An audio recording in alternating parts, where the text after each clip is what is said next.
Gardening and our expert Sally Cunningham. You join us every Sunday. Thanks for being here. Oh, happy to. I want to talk about Christmas plants today. First of all, people are afraid of the cyclamen, this pink plant, and I want to show there aren't many prettier plants than cyclamen. It's just lacy. The leaves are gorgeous themselves, and people have the illusion that cyclamen are difficult, but they are not. All you have to do is not drown it. You don't water the crown, the center of the plant, and then you never let it sit in moisture. Wash it through, water the soil, and this should go on for years for you. You have to let cyclamen go dormant for a period of time when it finishes. You'll think the plant is dead, but you just let it sit in a place where it doesn't dry out 100%. You don't water a dormant plant, but once it starts to come back again, you'll have blooms all over, so don't be afraid of cyclamen. It's a great gift.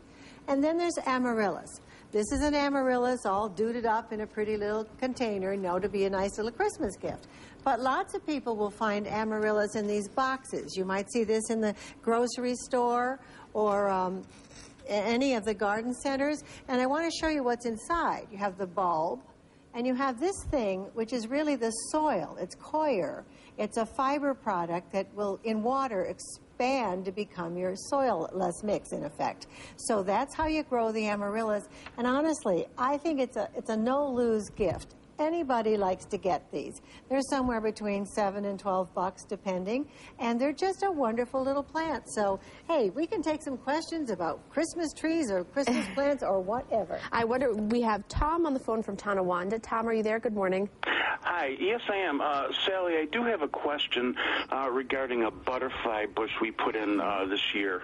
It's about a year old now, but I'm wondering if it has to be covered with anything like burlap for this winter season. No, I wouldn't worry about covering your butterfly bush. After the ground has really frozen, and it hasn't everywhere, go ahead and mulch around the base of the butterfly bush, but I think it's better if you leave it not cut down all the way, cut it back a little in spring. It should come back. Sometimes we lose them here. Sometimes they're a little marginal, but good luck. Next caller, we have Jennifer from West Seneca. Good morning, Jennifer. Hi, good morning. I have a question about poinsettias. I have these big, beautiful poinsettias in these tinfoil decorative wraps. Do I have to take those out of there? Yes, your poinsettias often come in these ornamental wraps, or you put it in a dish. Whatever you put it in, make sure there's drainage. Cut a hole in that foil so that the water can run through if you're going to keep the foil, or take the foil off and run it away. The most important thing is that the poinsettia, like all houseplants, really never sits in its own water. So drain. We have all the beautiful ones, as you just saw out here. They're really pretty. Next caller, Sunny from Wanda. Good morning. Good morning. What's your question?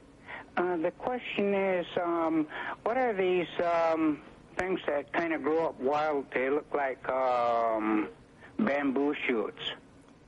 Right now they're kind of gone dormant, but they're all over the place, and I was just wondering how you get rid of them. I know what you're talking about. That's called Japanese bamboo, although it's not truly a bamboo. It looks like a bamboo.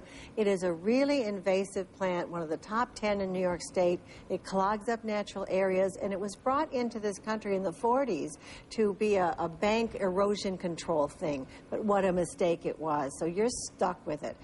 Sometimes towns try to eradicate whole areas. The highways may come after it if it gets into blocking traffic view, but otherwise, you're just stuck. You can keep cutting it down and keep fighting it, but good luck. It takes a real army to fight back Japanese bamboo. Sorry.